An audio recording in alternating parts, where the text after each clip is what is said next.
तो भाई रेंज इसकी 254 किलोमीटर और महिंद्रा शोरूम नियर अबाउट होगा मेरे से 15 से 20 किलोमीटर के अराउंड।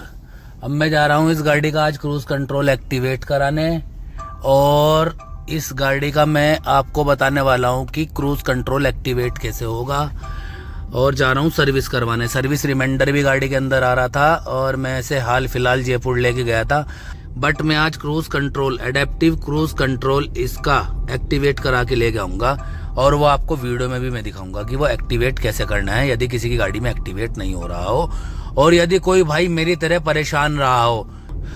देखते हैं कीवी की सर्विस का क्या एक्सपीरियंस है मेरे साथ। क्रूज कंट्रोल वगैरह उसमें चल नहीं रहा, देखो रिमाइंडर अब भी आ रहा है। अगर मैं दिखाऊंगा आपको क्रूज कंट्रोल एक्टिवेट करके, अभी दिखाता हूँ। देखो ये क्रूज कंट्रोल आ गया, और यदि मैं से 40 से ऊपर ले जा रहा तो ये आ रहा इनेबल ऑटो इमरजेंसी ब्रेकिंग। ठीक है, फिर दोबारा दबाऊं function to engage adaptive cruise control. तो भाई ये कुछ मेरी समझ से बाहर आ रहा, मैं फीचर्स इसके ज्यादा छेड़ नहीं रहा।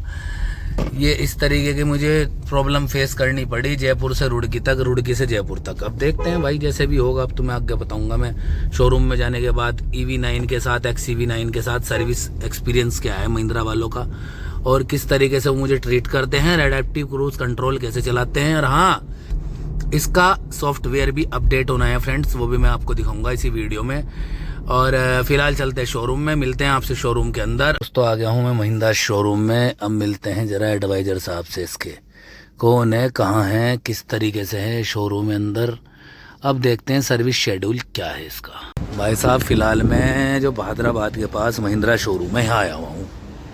भाई साहब कस्टमर के लिए टाइम नहीं है, क्योंकि प्रोडक्ट बहुत ज़्यादा ओवर सेल हो रहे हैं ना।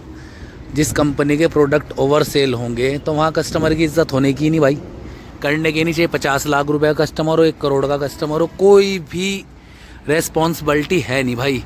ये शोरूम बहादुराबाद रोड पे दिल्ली हरिद्वार हाईवे है, शोरूम ये रहा महिंद्रा ये वाला। और भाई साहब मैं बता दूं, कस्टमर के लिए कुछ भी ऐसा खास नहीं है। आया मैं, बैठा मैं, बैठने के बाद ना मेरे से पूछा हाँ जी भाई जी कहाँ से आए, क्या सीन है, ना पानी ना कुछ, और ऊपर से तड़ी दिखा रहा मुझे।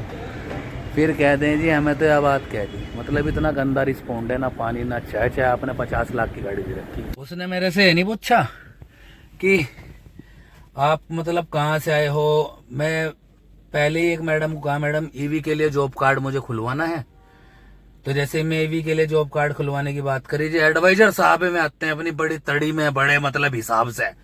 ना तो ये पूछा कौन सी गाड़ी लाए हो सर, ना ये पूछा कि क्या हो, किस तरीके से दिखा दे सामने से। ये आ रहा ना, ये एडवाइजर है इस कंपनी का, ये आ रहा, देखो ये आ रहा, ये एडवाइजर है। अरे ये DM से कम नहीं भाई यहाँ, ठीक है, ये DM से कम नहीं। मतलब ये था कि मैं यहाँ पे आया हूँ, ना तो कोई सर्विस शेड्यूल, ना इसने मेरे से कहा सर आइए बैठिएगा। एक मैडम थी वो बेचारी बढ़िया थी, उसने कह दिया मेरे से बैठिए सर मैं बुलाती हूँ। ये आते हैं जी, मेरे पे तो पहले ही 3 गाड़ी खड़ी, मेरे पे तो 4 गाड़ी पड़ी पहले से ही।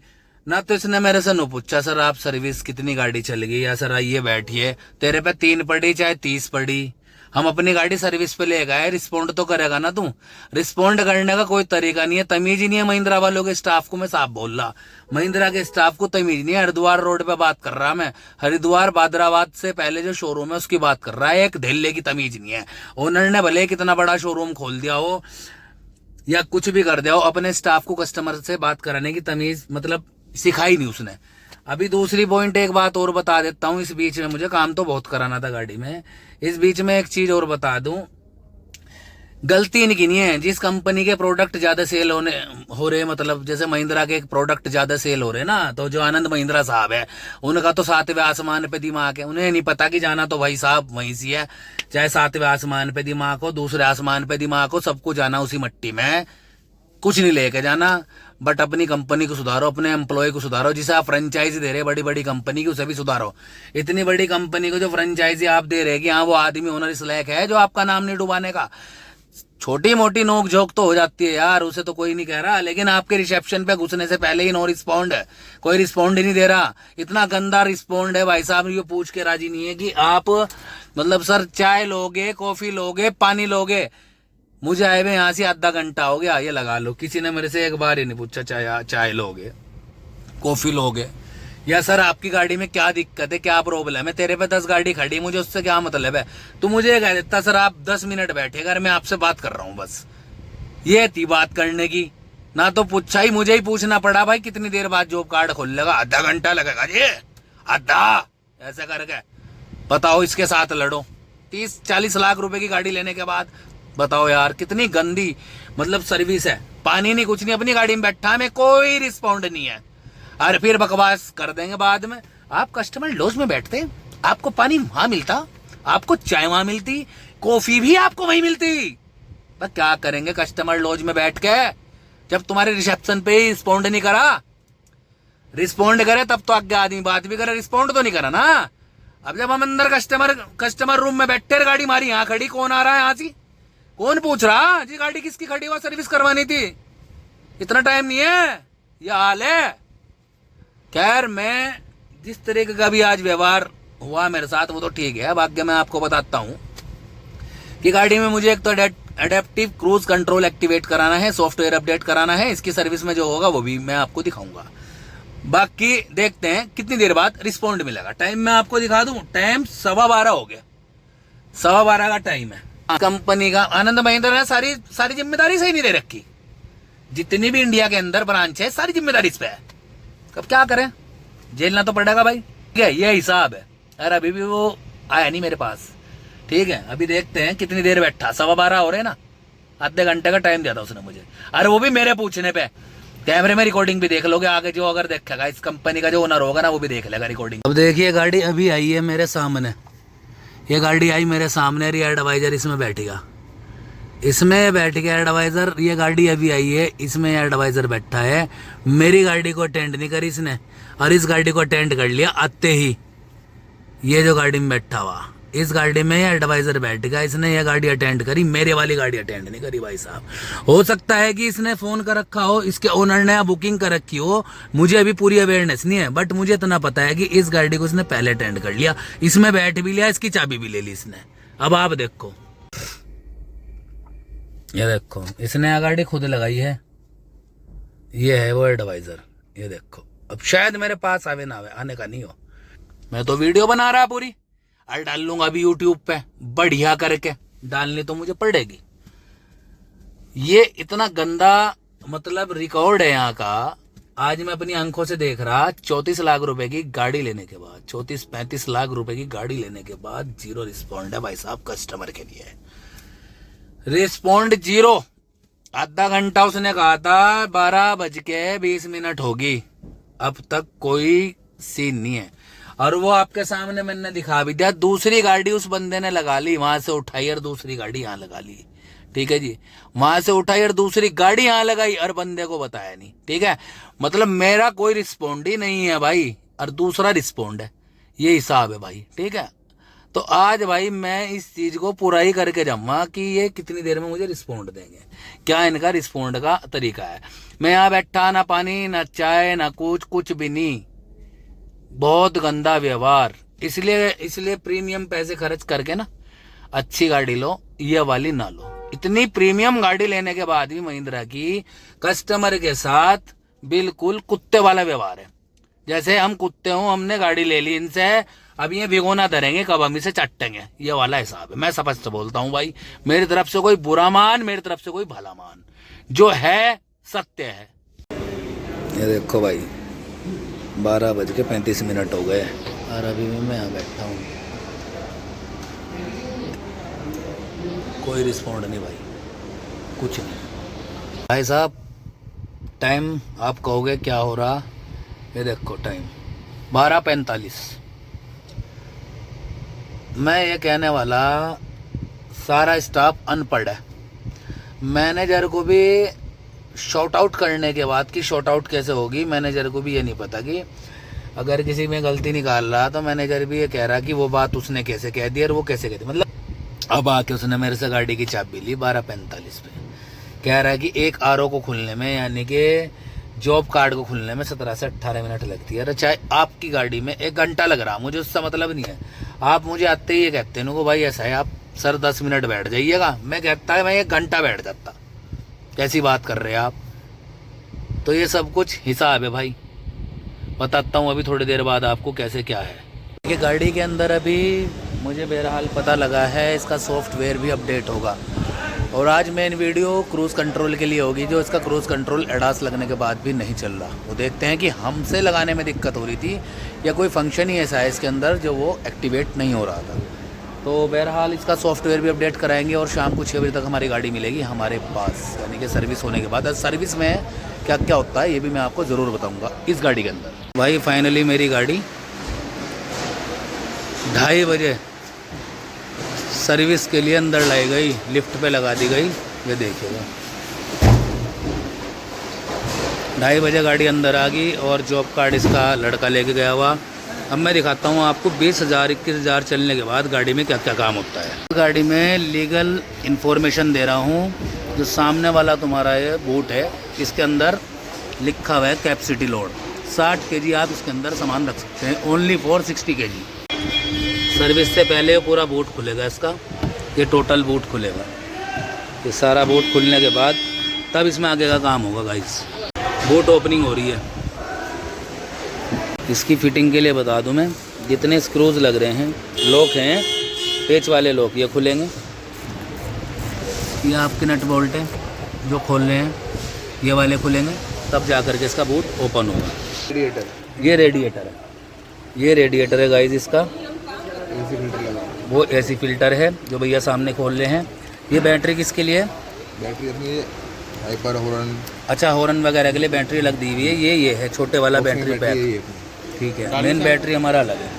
ये हमारा फ्लूइड डल रहा है इसमें, विंडशील्ड वाला। ये हमारा वॉशर फ्लूइड है जो हमारा विंडशील्ड क्लीन करने के लिए डलता है। ये हमारा एसी फिल्टर है जो कि यहाँ पे लगा हुआ है। गाइस ये इन्फॉर्मेशन मैं इसलिए दे रहा हूँ, जिसको ना पता हो और एसी फिल्टर कभी ब्लॉक हो जाए तो आप यहाँ से आसानी से खोल के इसको क्लीन कर सकते हैं, ये वाला। और ये काफ़ी देखो ब्लॉक भी है, चूहे वगैरह आए हुए इसमें लगता तो है। गाइस फिल्टर की हालत देख लो, चौक है बिल्कुल। और मैं इसको चेंज कराने जा रहा हूँ, 1 सेकंड। महिंद्रा की बैजिंग के साथ है भाई, ये पूरा महिंद्रा की टोटल बैजिंग के साथ है। और ये नया एसी फिल्टर, और ये भाई नया एसी फिल्टर इंस्टॉल कर दिया इसमें। यहाँ पे ऐसे लग जाएगा, इसमें खांचे लगे हुए हैं, ये ऐसे फिट हो जाएगा बहुत प्रॉपर्ली तरीके से। 2 लॉक हैं, उसके बाद 2 स्क्रूज इसमें लग जाएंगे, ये फिट हो गया। इतने आसान तरीके से इसका एसी फिल्टर निकल जाता है गाइस। ये देखो हमने ना ये चूहे पकड़ने के लिए भी अलग से लगा रखी है मैट, जबकि चूहे इसमें आ जाते हैं फिर भी हो नहीं पाता है। कैप है कूलेंट की बोतल बोल देते ना। अच्छा कूलेंट की बोतल की कैप है, डिगेसिंग टैंक नाम होता है। अच्छा डिगेसिंग टैंक, ठीक। ये आप चेंज कर दोगे, बहुत बढ़िया। रिप्लेस होती है हर सर्विस पे, रिप्लेस है। अगर जिस चीज़ में डाउट होता है हम रिप्लेस कर देते हैं। अच्छा जिस चीज़ पर डाउट है वो रिप्लेस कर देते हैं, बहुत बढ़िया। रिकॉल है। अच्छा रिकॉल है, उसका चार्जेस वगैरह ये सब कुछ फ्री ऑफ कॉस्ट है। ये कंपनी की तरफ से गाइस फ्री ऑफ कॉस्ट है ये वाले बोतल की कैप जो कूलेंट पे लगा रहे हैं भैया। गाइस एक चीज़ का ध्यान रखना, ये जो रिकॉल के तहत इन्होंने जो हमारी कूलेंट बोतल चेंज की, कूलेंट बोतल के जो ढक्कन है जो चेंज किए हैं, देखो नए लगा दिए हमारे 2 ढक्कन। पुराने वाले ये कंपनी की तरफ से फ्री ऑफ कॉस्ट है और ये वापस वारंटी में जाएंगे। अब हमारा सर्विस में दोनों ढक्कन चेंज कंपनी की तरफ से। एसी फिल्टर डल गया, ये हमारा रेडिएटर गैस के लिए इन्फॉर्मेशन और सारी टैगलाइन ये रही। ये हमारा पहला काम निमट चुका गाइस। अभी ये गाड़ी भाई ऊपर उठाई जा रही है लिफ्ट से। अब देखते हैं इसमें नीचे क्या क्या दिक्कत आई थी। एक शील्ड मेरी ख़राब है, प्लास्टिक का पीस ख़राब है, वो चेंज कराएंगे अगर मुझे ज़रूरत पड़ेगी तो। ये मेरा देखो पार्ट ना ये वाला डैमेज हो गया था फ्रेंड्स, इसको मैं चेंज नहीं करा रहा क्योंकि इसकी इतनी ज़्यादा नीड नहीं है मुझे। और एक चीज़ और बता दूं, मेरे से बैटरी पैक जिसके अंदर रहता है, पूरा टोटली बैटरी पैक जिसके अंदर रहता है, ये डैमेज हो गया था। कंपनी के पास अभी नहीं है, अवेलेबल नहीं है। अगर हम चाहे इसको चेंज कराना तो चेंज भी हो जाता है, ऐसी कोई बात नहीं है गाइस कि चेंज नहीं होगा, चेंज भी हो जाता है। बट अभी इसकी हमें इतनी नीड नहीं है तो हम इसको चेंज नहीं कराएंगे। और हाँ ध्यान रखना है, ऑर्डर पे आएगा तब जाके चेंज होगा, आपको ऑर्डर देना पड़ेगा तब ये चेंज होगा प्रॉपर्ली वैसे। ये वाला पार्ट में चेंज नहीं कराऊंगा अपना, ये वाला पार्ट में ऐसे ही रहने दूंगा। बट मैं इसकी कॉस्ट पता कर लूँगा कितनी है। ये सारी अंडर बॉडी चेक होगी भाई साहब, 20,000 किलोमीटर पे अंडर बॉडी चेक होगी, क्योंकि इसके अंदर engine oil, oil filter, air filter ऐसा कुछ होता नहीं। एसी फिल्टर वगैरह मैंने चेंज करा दिया है, और कंपनी की तरफ से रिकॉल जो कूलेंट की कैप थी वो मैंने चेंज करा दी, और जो इसमें लगी हुई कैप थी वो कंपनी ने अपने पास रख ली वारंटी के तहत। इसकी एसी फिल्टर की कॉस्ट गाइस, इसकी एसी फिल्टर की कॉस्ट है अराउंड 921 रुपये। अब जीएसटी वगैरह मुझे पता नहीं, कंडीशन मैंने आपके सामने दिखा दी, फुल चौके है, और ये महिंद्रा की बैजिंग के साथ है, पूरा जेन्युइन पार्ट से महिंद्रा शोरूम में आया हुआ XCV9 को लेके।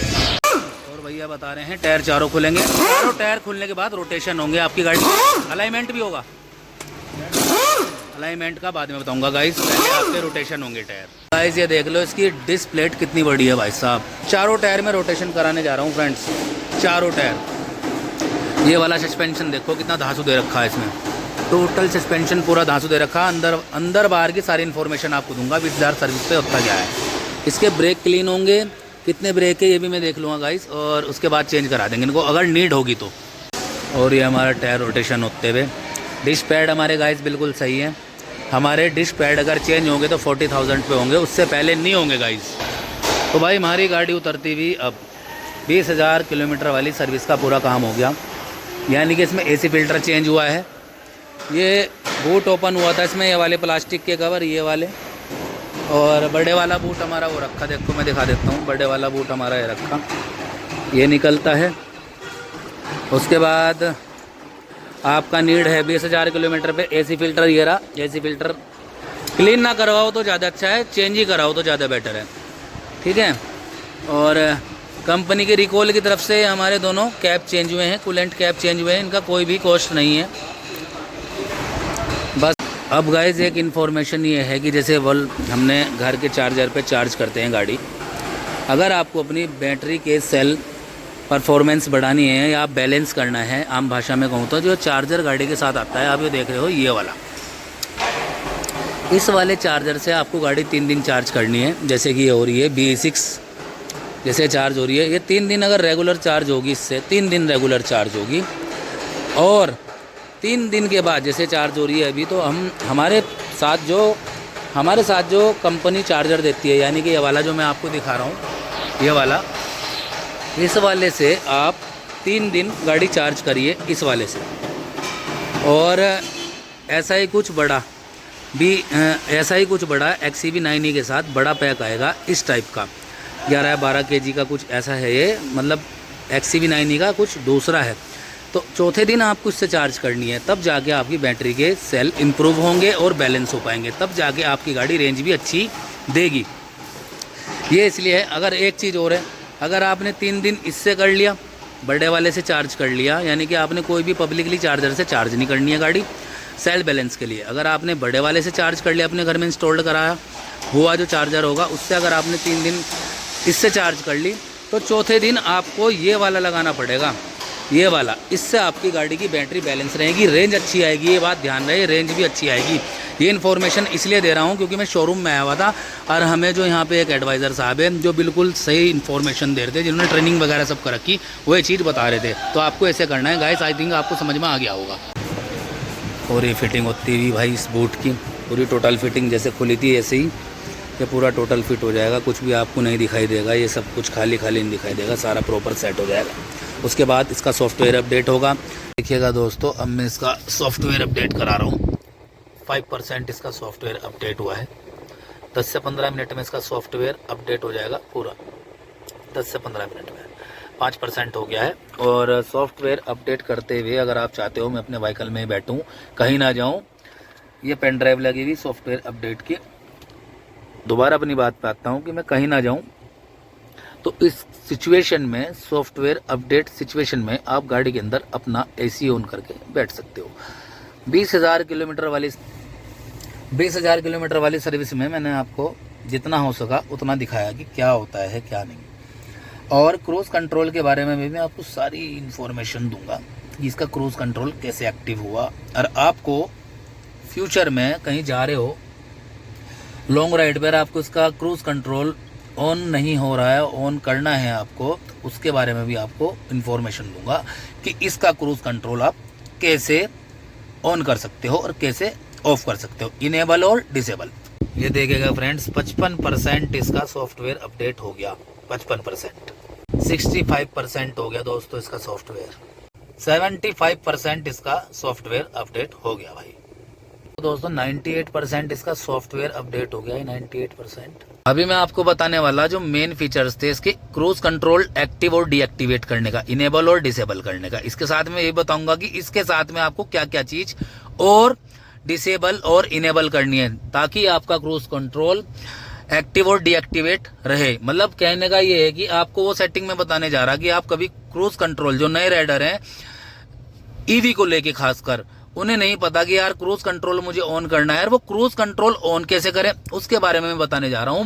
मेन आज मैं इसलिए आया था सर्विस कराने के साथ साथ कि आज इसका क्रूज कंट्रोल भी सीख के जाना है।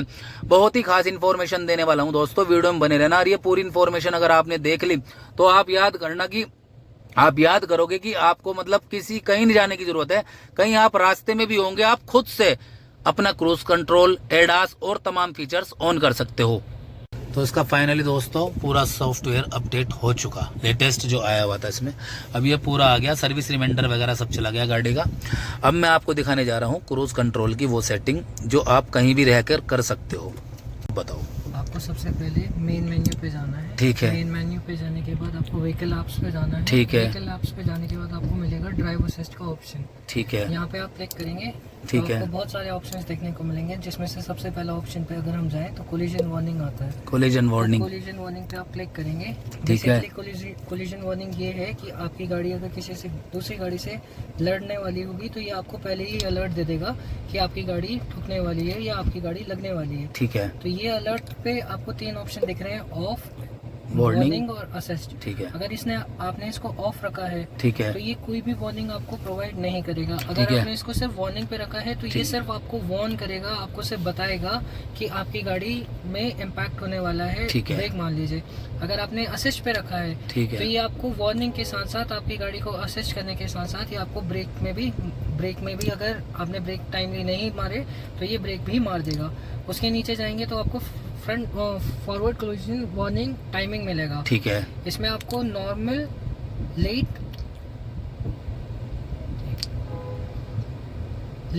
नॉर्मल और अर्ली का ऑप्शन मिलेगा। ठीक है। अगर आपने लेट पे रखा है तो ये आपको वेरी लेट वार्निंग देगा।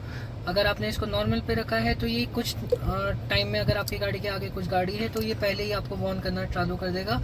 अगर वेरी अर्ली रखा है तो इससे क्या होगा, मान लीजिए आपकी गाड़ी की डिस्टेंस बहुत ज़्यादा क्लोज नहीं है ठीक तो है। ये आपको उस टाइम पे वार्निंग देना चालू कर देगा। तो आप इसको नॉर्मल रख सकते हैं या ये यूज़र के ऊपर होता है कि यूज़र कैसे रखना चाहे। ठीक है। फिर आप आते हैं रियर कोलिजन वार्निंग पे, तो ये भी आपको एक्टिव करना है अगर आपको क्रूज कंट्रोल एक्टिव करना है तो। ठीक है। तो रियर कोलिजन वार्निंग जैसे पीछे से अगर कोई गाड़ी आके लड़ ना जाए उसके लिए भी ये वार्न करेगा आपको। ठीक है। फिर ब्लाइंड स्पॉट डिटेक्शन पे जाएंगे तो ये ब्लाइंड स्पॉट डिटेक्शन आपने जैसे देखा होगा ORVM पे येलो कलर का, एम्बर कलर का एक लैंप ऑन होता है। ठीक है। अगर ये आपने ऑफ कर रखा है तो ये भी आपको एडास के फीचर्स को एक्टिवेट करने में हेल्प नहीं करेगा। ठीक है। तो अगर आपने इसको ऑन नहीं किया है तो आपको इसको ऑन करना पड़ेगा। ठीक फिर है। आपको नीचे पे ऑप्शन मिलेगा ऑटो इमरजेंसी स्टीयरिंग। ठीक है। बेसिकली ये क्या है, जब आपकी गाड़ी कोलिजन होने वाली होगी तो जाहिर सी बात है कोई भी हड़बड़ा जाता है उस टाइम पे। ठीक है। उस टाइम पे गाड़ी खुद ब खुद कंट्रोल लेके लेफ्ट या राइट जो जज करके कि मेरे साइड में क्या है क्या नहीं,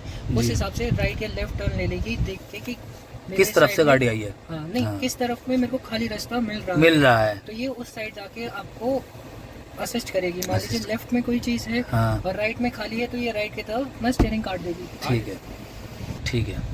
देन आप आते हैं स्पीड लिमिट पे। ठीक है सर। आपको यहाँ पे मिलेगा ट्रैफिक साइन रिकॉग्निशन। ठीक है। ये TSR बोलते हैं, अगर जनरल टर्म में बोले तो TSR बोलते हैं, वैसे फुल फॉर्म है ट्रैफिक साइन रिकॉग्निशन। आपने ध्यान दिया होगा जैसे आप गाड़ी ट्रैवल कर रहे हैं तो साइड में साइन बोर्ड आते हैं। ठीक है। जिसमें स्पीड लिमिट लिखी रहती है या लिखा रहता है कि no turn, no return available या नो हॉर्न अलाउड। तो आपकी स्क्रीन पे यहाँ क्लस्टर पे आपको ये साइन यहाँ देखने को मिलेगा। ये बेसिकली साइन आपका TSR का है। ये देखेंगे जहाँ पे अभी डैश डैश दिखा रहा है, हाँ। यहाँ पे आपको TSR को देखने के मिलेगा। जैसे मान लीजिए अगर आप हाईवे पे हैं और हाईवे की स्पीड 80 के ऊपर है तो यहाँ पे 80 बना हुआ आ जाएगा ताकि ये आपको इंडिकेट करता रहे कि गाड़ी की स्पीड आपको 80 तक रखनी है। तो ये ट्रैफिक साइन रिकॉग्निशन में आपको ऑन करना पड़ेगा अगर एडास एक्टिवेट करना है तो। ठीक है। और स्पीड लिमिट भी असिस्ट ऑन करना पड़ेगा। अगर आपने स्पीड लिमिट असिस्ट ऑन नहीं किया है तो बेसिकली मान लीजिए अगर आपकी गाड़ी की हाईवे की स्पीड 120 है तो गाड़ी मतलब 150 140 जा रही है, हाँ। तो अगर आपने इसको असिस्ट पे रखा है तो ये आपको उस विद इन रेंज में लाने की कोशिश करेगा। ठीक जैसे है। मान लीजिए 120 का स्पीड लिमिट है, हाँ तो जी। आपको 110 115 तक मैनेज करके देगा गाड़ी ठीक की। है, ठीक अगर है। आप ऑफ कर देते हैं तो ये जितनी स्पीड पे चल रही है वहीं चलती रहेगी। चलती रहेगी। अगर वार्निंग पे रखा है तो ये सिर्फ आपको वार्न करेगी कि आपकी स्पीड बहुत ज़्यादा हाई है, हाई है। और ये स्पीड लिमिट टॉलरेंस है। अगर आप इसकी स्पीड लिमिट को कम या ज़्यादा करना चाहते हैं, एक स्पेसिफिक टॉलरेंस में रखना चाहते हैं, मान ठीक है। लीजिए 110 तक रखना चाहते हैं, हाँ जी। 120 की लिमिट है और -1 मैंने जैसे -10 किलोमीटर पर आवर रखा है, हाँ जी। इसका मतलब ये है कि 110 की स्पीड तक ये मैनेज करके देगा। ठीक है। अगर मैं इसको +20 कर देता हूँ या +10 कर देता हूँ, सॉरी, हाँ। तो इसमें क्या होगा, ये 120 से 130 तक की मेरे को टॉलरेंस ला के देगा। ठीक है। तो इसको भी आपको 0 पे ही सेट करके रखना है, या ठीक है। अपने यूज़र के ऊपर डिपेंड करता है कि यूज़र कैसा रखना चाहता है। ठीक है। देन आप वापस जाएंगे, फिर यहाँ पे आपको क्रूज कंट्रोल मिलेगा। ठीक है। यहाँ पे क्रूज कंट्रोल में आपको 2 ऑप्शन देखने को मिलेंगे, एक है ड्राइव मोड और एक है ड्राइविंग स्टाइल। ठीक है। ड्राइव मोड जैसे आपको पता है गाड़ी के अंदर अपने 4 ड्राइव मोड है, ठीक है। डिफ़ॉल्ट, रेंज, एवरीडे एंड आपका रेस मोड। जी। तो अगर आपने इसको ड्राइव मोड के अकॉर्डिंग रखा है तो जी। ये आपको गाड़ी का एक्सेलरेशन, पिकअप वगैरह आपको उसके अकॉर्डिंग, मोड के अकॉर्डिंग देखने को मिलेगा। ठीक है। अगर आपने इसको ड्राइविंग स्टाइल पे रखा है, ठीक है। तो ड्राइविंग स्टाइल पे अगर आप देखना चाहें तो ड्राइविंग स्टाइल पे आपको एक्सेलरेशन कैसा चाहिए और रिस्पॉन्स स्पीड कैसी चाहिए, आप अपने हिसाब से इसको एडजस्ट कर सकते हैं। ठीक है। अब वापस जाते हैं, अब आएंगे हम पार्किंग के ऊपर। ठीक है। यहाँ पे पार्किंग में आपको 2 ऑप्शन देखने को मिलेंगे, rear cross traffic alert and door open alert. Rear cross traffic alert का मतलब ये है कि मान लीजिए आप गाड़ी को रिवर्स कर रहे हैं और आगे दाएं बाएं से कोई गाड़ी आ रही है, जी। तो ये आपको तुरंत वार्न करना चालू कर देगा कि गाड़ी के पीछे कुछ है या गाड़ी के पीछे कोई आ रहा है, जी। ताकि आपकी गाड़ी कहीं से लड़ ना जाए या एक्सीडेंट ना हो। ठीक है। और डोर ओपन अलर्ट तब आता है, मान लीजिए आपने रिवर्स कर रहे हैं आप गाड़ी को और मेरा कोई डोर ओपन रह गया, तो ठीक ये है। आपको ये भी बताएगा कि आपका कोई डोर बंद नहीं हुआ है, आप इसको बंद कर लीजिए। ठीक है। देन आप उसको वापस जाएं, आपको मिलेगा ड्राइवर अटेंशन। ठीक है। ये ड्राइवर अटेंशन क्या है? ड्राइवर अटेंशन में आपको एक फीचर देखने को मिलेगा, फ्रंट व्हीकल स्टार्ट अलर्ट। ठीक है। बेसिकली ये सिर्फ अलर्ट है, ये आपको कोई असिस्ट नहीं कर रहा, ये गाड़ी अपने आप आगे नहीं जाएगी। ठीक है। Basically front vehicle start alert है क्या, मान लीजिए आप ट्रैवल कर रहे हैं बम्पर टू बम्पर ट्रैफिक में, ठीक है। और आपकी गाड़ी कहीं ऐसी जगह पे खड़ी है, आगे भी गाड़ी है पीछे भी गाड़ी है, और ठीक मान है। लीजिए आपने ध्यान नहीं दिया, हाँ। आगे वाली गाड़ी चलने लग गई, हाँ। और पीछे वाली गाड़ी हॉर्न पे हॉर्न मार रही है, तो हाँ। ये आपको पहले ही अलर्ट दे देगा कि आगे वाली गाड़ी चल रही है, अब आप भी अपनी गाड़ी को आगे चलाएं। ठीक है। अगर आप इसको ऑफ करना चाहें ऑफ कर सकते हैं, ठीक है। ऑन करना चाहें ऑन कर सकते हैं। बेसिकली ये सिर्फ एक अलर्ट है, ताकि एक आपको पहले ही वार्निंग दे दे या पहले ही एक आपको नोटिफिकेशन आ जाए कि आगे वाली गाड़ी चल रही है, तो मैं भी चल देता हूँ। ठीक है। अब आप आएंगे लेन असिस्ट पे। बेसिकली ये लेन असिस्ट क्या है, मान लीजिए आप जब आप क्रूज कर रहे हैं तो कई बार ऐसा होता है कि हम लोग चलाते चलाते अपने ख्यालों में खो जाते हैं। जाहिर ठीक सी है। बात है, कोई भी अगर लॉन्ग ड्राइव कर रहा है तो ठीक कहीं ना है। कहीं थोड़ा बहुत माइंड डिस्ट्रैक्ट हो जाता हो है। जाता है। तो जब हम ड्राइव कर रहे हैं तो कभी कभी होता क्या है, स्टीयरिंग अपने आप लेफ्ट या राइट टर्न होना चालू कर देता है। ठीक है। तो उस टाइम पे अगर आपने इसको असिस्ट पे रखा है और अगर इसको गाड़ी को महसूस हो रहा है कि मेरा टायर लेफ्ट या राइट बाहर जा रहा है, हाँ। अपनी लेन से बाहर जा रहा है, जी। तो ये आपको अपनी लेन पे सेंटर करने की कोशिश करेगा। ठीक ये है। आपको अगर आपने असिस्ट पे रखा है तो अगर आपकी गाड़ी लेफ्ट जा रही है या राइट जा रही है तो ये बीच में सेंटर लाके आपको देगा। ठीक लेकिन है। ये कब काम नहीं करेगा, मान लीजिए आपने इंडिकेटर दिया और आप तब इसको रिवर्स कर रहे हैं, ठीक है।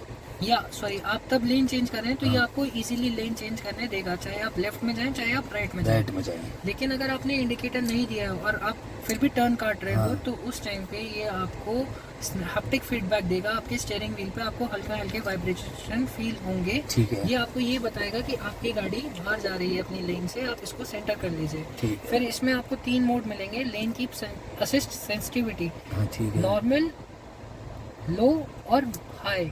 लो का मतलब ये है कि आपको ज़्यादा सेंसिटिविटी नहीं चाहिए, आपको ज़्यादा लेन से बाहर जाने का नहीं है, तो हल्का सा वाइब्रेट करेगा, उसके बाद चुप हो जाएगा। ठीक है। फिर अगर आपने नॉर्मल रखा है तो ये थोड़ी देर के लिए वाइब्रेट करेगा और सेंटर पे लाएगा, उसके बाद बंद हो जाएगा। ठीक है। लेकिन आपने अगर इसको हाई पे रखा है, हाँ। तो इस टाइम पे अगर आपका स्टीयरिंग ज़रा सा भी दाएं बाएं हुआ, हाँ। हल्की सी भी इसको वाइब्रेशन मतलब हल्की सी भी इसको टर्न महसूस हुई, हाँ। तो ये आपको उसी टाइम पे हैप्टिक फीडबैक देने लग जाएगा। ठीक तो है। आप इसको नॉर्मल पे रख लीजिए। ठीक है। और आपको इसको क्रूज कंट्रोल एक्टिवेट करना है तो आपको हाईवे असिस्ट और emergency lane keep assist on करना पड़ेगा। अगर आप ये ऑन नहीं करते तो आपका क्रूज नहीं चलेगा। तो ये चीज़ का ध्यान रखें, अगर आपको क्रूज एक्टिवेट करना है तो आपको ये सारे फीचर्स ऑन रखने पड़ेंगे। ठीक है, तो ये इन्फॉर्मेशन थी गाइस जो मैंने आपको मतलब भैया से दिलवाई है। मतलब आप ये लगा लो कि ये सब चीज़ आपको जो है ऑन रखनी पड़ेगी, वार्निंग्स वगैरह, तब जाके आपका क्रूज कंट्रोल ऑन होगा। इतना सा काम है, ये वीडियो देख लेना और वीडियो कैसी लगती है ये जरूर बताना, चैनल को सब्सक्राइब करना, लाइक करना और फिर मिलता हूँ मैं आपको नेक्स्ट वीडियो में नए सफर पे। इसी के साथ मैं वीडियो को एंड कर रहा हूँ। नमस्कार जी, उत्तराखंड, हर हर महादेव दोस्तों। गाइस थोड़ा सा रिफ्लेक्शन आएगा धूप का, बट उसे देख लेना। क्रूज कंट्रोल मेरी गाड़ी का ऑन हो चुका। अब 47 पे क्रूज कंट्रोल लगाया है और सामने गाड़ी चलती हुई, ये क्रूज कंट्रोल प्रॉपर्ली ऑन हो चुका। और आपको जो सेटिंग बताई है वो प्रॉपर्ली कर लेना। आप कहीं भी हो, आपको ये नहीं कि शोरूम जाना जरूरी है, आप कहीं भी हो अपना क्रूज कंट्रोल ऑन कर सकते हो गाड़ी का, जिस तरीके से मैंने कराया। मुझे नॉलेज नहीं थी इसलिए मैंने ये वीडियो बनाकर यूट्यूब पर डाली है। तो नॉलेज कैसी लगती है जरूर बताना। वीडियो को यार बहुत प्यार देना। आपको ऐसी इन्फॉर्मेटिव वीडियो आगे भी लेके आऊंगा मैं। धन्यवाद दोस्तों।